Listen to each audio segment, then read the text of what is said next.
Let's get ready with me for my.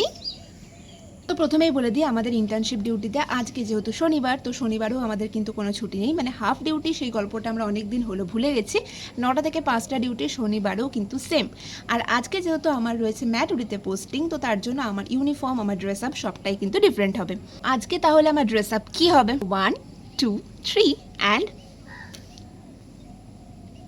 আজকে আমাকে সাদা চুড়িদার পরতে হবে, বাট ড্রেসটা এখান থেকে আমি পরে যেতে পারবো না, আমাকে ব্যাগে করে নিয়ে যেতে হবে, ওখানে গিয়ে চেঞ্জ করতে হবে। আচ্ছা, তাহলে এই সমস্ত কিছু করার আগে খেয়ে নিই, কারণ পেট পুজো করা is must and mandatory one also.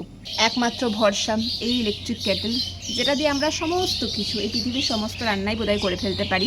কেটলিতে গরম জল হচ্ছে গাইস, আর আমি খাবোটা কি? খাবো হচ্ছে আমি এই মুসলিটা, যেটা কেনার পর থেকে আমি এত খেয়েছি রেগুলার এটাই খেয়েছি যে এটার মধ্যে আর বেশি নেই, হয়তো আর 2 দিন হবে, বাট আজকে এটাই আমি খাবো। তো মুসলিটাকে রেখে দিয়ে এখন আমি চললাম রেডি হতে, পরে এসে খাওয়া যাবে।